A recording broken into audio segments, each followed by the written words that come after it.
대장동 그분 얘기를 좀 해보겠습니다. 자, 일단 대장동 그분 보도의 전말을 좀 말씀해 주시겠어요? 이 대장동 그분 정영학 녹취록에 대장동 그분이 나오는데 당연히 그분은 이재명 성남시장일 것이다라고 국민들로 하여금 추측하게 만들었는데 그 녹취록에 그분이란 말이 전혀 없다면서요? 없습니다. 대장동 그 정확한 워딩은 천화동인 1호 수익금의 절반은 대장동 그분의 것이다. 라는 워딩이 2021년 10월 9일 날 동아일보 단독으로 나왔습니다.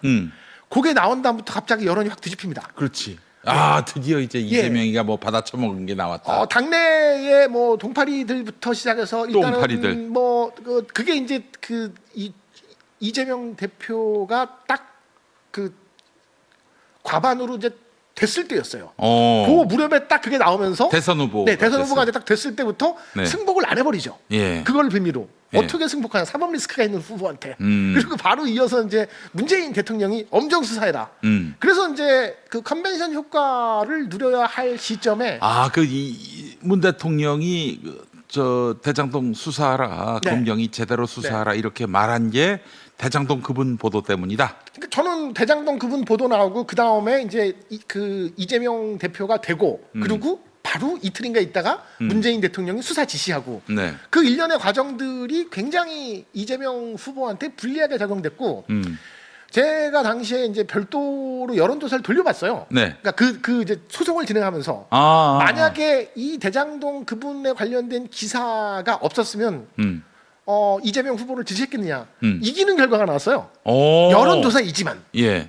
근데 그러니까 사실상 그게 굉장히 큰 막강한 작용을 했다는 영향력이 거죠. 있었다는 얘기네요. 네, 그리고 그 동아일보의 내용을 바탕으로 모든 언론이 사실상 대장동 그분은 이제 뭐 이재명 후보이다라는 쪽에 이재명이라는 이름만 안 들어같이 다 그렇게 썼어요, 다. 네. 근데 그렇게 된 상태에서 졌어요. 지고 나서 2023년도 초에 이제 뉴스타파에서 풀 전문을 공개를 했죠. 근데 없는 거예요. 제가 이제 그 당시에 그 여기 그 김용민 TV의 맷 대통령이라는 프로그램에 나와서 그렇지. 조상호 변호사한테 자기도 그 녹취록을 들을 기회가 있었는데 예. 아무리 그 들어도 대장동 그분이라는 말이 없는데 왜냐하면 이제 조상호 변호사는 그 이재명 변호인단에 들어가 있으니까 그걸 그렇지. 잘 들을 것 중에서 없다는 거예요. 그래서 예. 진짜예요? 그랬더니 자기가 들어봤는데 없대요. 그래서 와, 난 정말 이상하다. 그런데 그게 풀 전문이 공개된 다음에 저도 한 5번을 들어봤는데 없는 거예요. 그래서 이건 이대로 진행돼서는 안 되겠다 싶어서 그때는 이제 윤석열이 그 이렇게 이제 대통령이 된 지 얼마 안 돼 갖고 막 이 대한민국의 미래가 암울하고 어떤 형태로든 이재명 당시 당대표를 죽이려고 하는 게 보여서 그냥 민사 소송이라도 해서 좀 이런 증거들을 다툼의 여지가 있게 좀 만들어놔야겠다 생각을 해갖고 제가 공익 소송을 진행을 시작을 했던 거죠. 전석진 변호사님과 함께. 예. 3년 넘게 했습니다, 그걸. 예. 그래서 1심, 2심 끝에 네. 결국 패소를 했습니다만. 기각당했죠. 그러니까 그 내용은 그 뉴스가 가짜 뉴스이고 예. 가짜 뉴스이기 때문에 그 이거에 대해서 이제 이 대한민국 국민들의 어떤 투표의 자유 뭐 이런 것들을 이제 잃어버린 그다음에 어떤 그 지지하는 정치인에 대한 어떤 경애의 마음 이런 것들로 그냥 윤석열이 대통령이 돼서 우리가 큰 상처를 받은 뭐 이런 일련의 내용들을 이제 동아일보에서 손해배상을 해야 된다. 저는 사실 돈을 받는 게 목적이 아니고 네. 그걸 통해서 이 대장동 그분이라는 그 보도가 허위 사실이라는 거를 다툼으로 만들어서 그렇지. 나중에 이제 검찰이 그걸로 계속 이재명 당시에 그 대표를 괴롭히지 못하게 하려고 이제 그렇지. 그렇게 이제 진행을 했던 건데 그게 기각당했는데 저희가 비록 패소했지만 그 내용에는 동아일보 기사가 가짜 뉴스다 진짜 뉴스다 그거에 대한 판단 자체를 안 했어요. 애초에 안 해버렸고 그리고 이제 제가 이게 사법 개혁이 반드시 필요하다 정말 억울하다고 생각했다는 건 그거예요. 그러니까 지금 그 녹취록에 대장동 그분이라고 없다는 것도 근데 이제 판사는 그 녹취록이 그게 없냐? 근데 저희가 제출한 녹취록은 정영학 녹취록을 당연히 그 법원에 제출하지 않았겠습니까? 근데 동아일보 측에서 뭐라고 주장을 하냐면 이 정영학 녹취록 말고 다른 녹취록이 있대요. 거기 대장동 그분이 있다는 거예요. 그러면 그거를 법원에 내든가. 취재원 보호 때문에 안 된대요. 아니 우리는 그 취재원이 누군지 안 궁금하다. 실제로 대장동 그분이 들어있는 녹취록을 우린 보고 싶다, 듣고 싶다. 근데 그걸 법원에서 인정을 안 하더라고요. 약간 동아일보가 세긴 세구나. 아니 그 언론이 명백한 허위 사실을 보도했는데도 불구하고 네. 법원이 이에 대해서 네. 뭐 무슨 저기 누군가의 승소 패소를 결정하기 이전에 진위를 따져줘야 되는 거 아닙니까? 그럼요.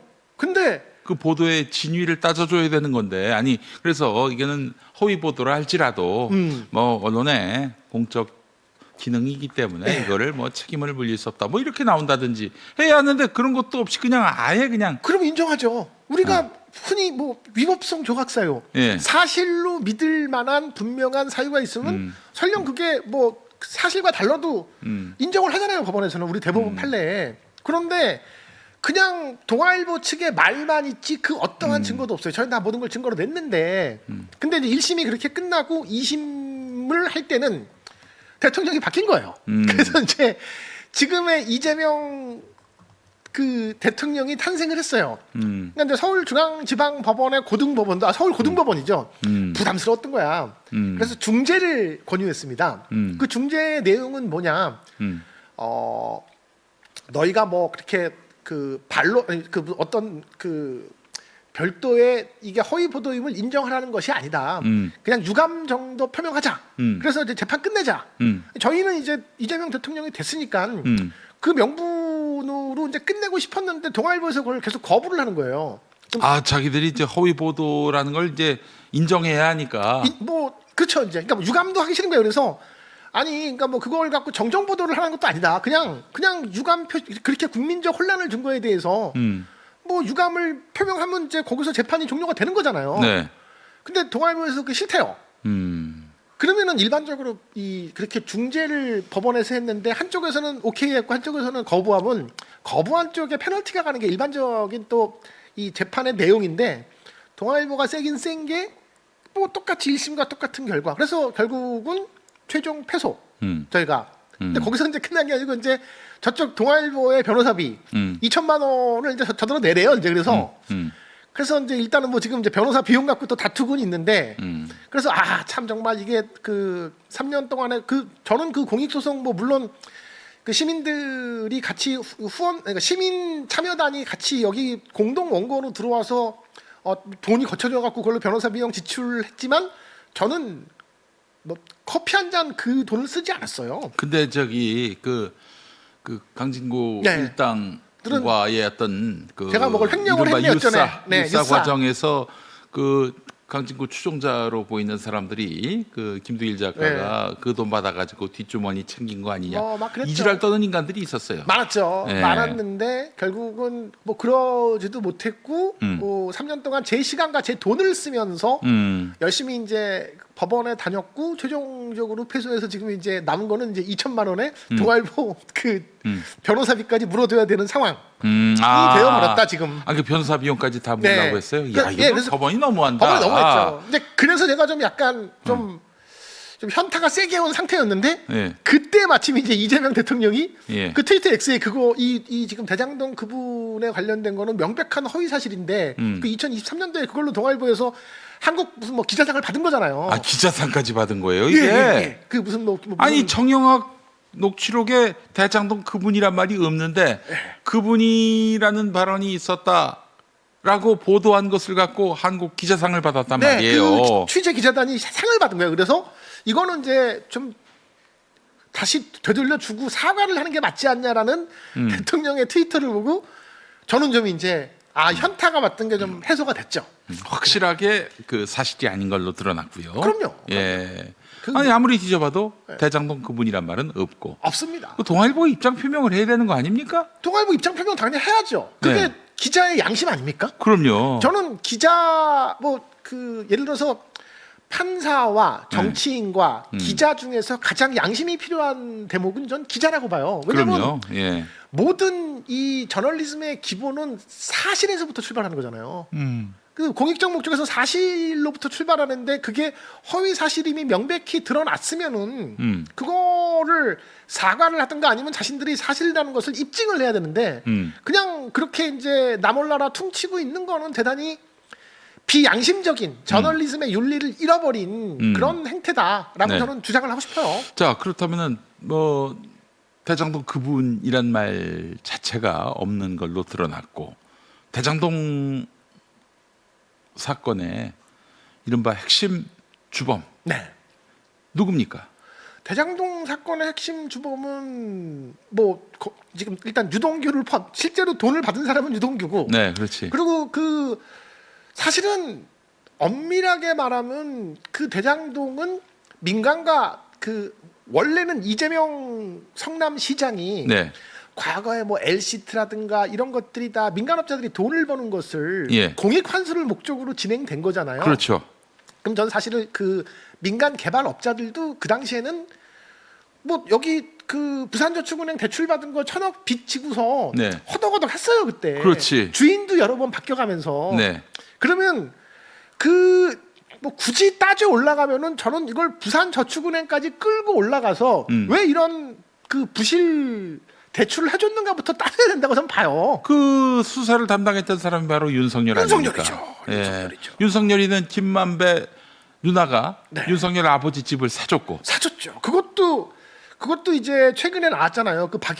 그 여기 특검 박영수가 소개를 해줘갖고 사준 거라고. 글쎄 말이야. 이것도 열공해서 그때 최초 보도한 거거든요. 네네네. 최초 보도를 해서 이걸 이제 그 했더니 당시에 뭐라고 했어요. 그 윤석열 측에서는 우연히 그냥 우연히 부동산 업자를 그렇지. 찾아온 것이다. 말도 안 되는 소리. 말도 안 되는 소리. 거짓말을 한 거예요, 거짓말을. 그게 이번에 이제 국정조사를 조작기소 국정조사를 통해서 다 드러난 거잖아요. 네. 그럼 저는 사실은 그 뭐 김만배 등의 그 이 사업자들도 어떻게 보면 좀 억울할 것 같고요. 네. 근데 따지고 올라가면은 그 이재명 당시 성남시장은 그 공익 환수를 당시에 한나라당에 막았기 때문에 네. 어쩔 수 없이 반반을 통해서 한 거를 처음에는 횡령으로 몰아가려다가 예. 안 되니까 결국은 무슨 뭐 더 많은 수익을 낼 수 있는데 못 냈으니 배임이다로 기소를 한 게 대장동 사건의 실체이니 굳이 첫 번째 문제를 잡자면 그건 검찰이죠. 조작 네. 기소한 검찰들한테 가장 큰 책임을 물어야 되죠. 네, 맞습니다. 아, 그래요. 이렇게 허망하게 결론이 났는데. 다만 그럼에도 불구하고 음. 이제 그 국조가 이번 주에 끝나잖아요. 네. 그럼 결국은 조작 기소에 관련된 굉장히 많은 유의미한 것들이 나왔어요. 네. 대장동 관련된 것도 나왔고 쌍방울 관련된 것도 나왔고 감사원에서 굉장히 비인간적으로 국토부 직원들을 조진 것도 나왔고 서해 그 이 공무원 피격 사건에 대한 것도 나왔고 밝혀냈어요. 조작 네. 기소라는 게 상당 부분 나왔어요. 예. 그럼 이게 여기서 끝나야 됩니까? 아니죠. 이걸 네. 이제 특검으로 이어지고 그 특검을 통해서 확실히 죄를 지은 사람들을 잡아내야지 이제 뭐 부당한 공소에 대해서 취소가 될 거 아니겠습니까? 네. 근데 저는 그 단계까지 가는 게 대단히 중요하다라고 말씀을 드리고 싶어요. 네. 알겠습니다. 하여간 참 고생 많이 하셨는데 참 우리 사법부가 너무 게으르고 무책임합니다. 예. 참 그 힘이 있어야겠다. 음. 이거 나 같은 일반인이 겁 없이 정치권과 다투고 뭐 이런 공익 소송도 제기를 하고 또 최근에는 조국 혁신당의 조국에 관련된 여러 가지 그 부조리한 일들을 얘기하고 또 김어준에 대한 문제를 제기하고 그럼으로써 이제 뭐 맨날 그냥 물고 뜯기고 뭐 그러고 있죠. 예, 그래서 나는 왜 이러고 살까? 물론 뭐 저보다 더한 삶을 살고 있는 김엄마 앞에서 이런 얘기는 제가 좀 뭐 그렇지만 네. 어쨌든 가끔씩 현타가 좀 올 때는 있어요. 알겠습니다. 그래도 대통령께서 그렇게 한마디 해주시니 보람은 있으셨겠어요. 보람은 있고요. 네. 이제 갑자기 불끈 또 용기가 생겨서 네. 그리고 동아일보 기자들 형사 고발을 진행해 볼까 요즘 이제 그런 그게 가능합니까?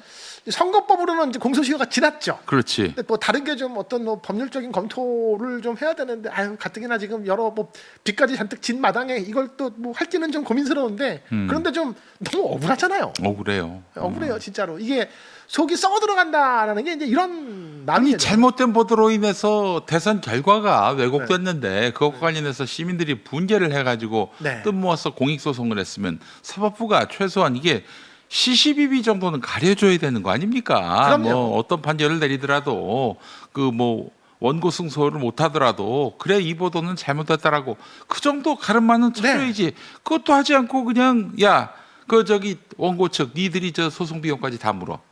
이렇게 결론을 내린다면은 그 뭐하러 법관이 있습니까? 뭐하러 사법부가 있어요? 이 보도는 사실인지 거짓인지 모르겠지만 어쨌든 니네 기각 그거예요. 지금 판결문이 제가 지금 그러고 국민 세금으로 월급 받아? 아이고 정말 참 조이대답습니다. 네, 그래서 조이대를 닮았어요. 네.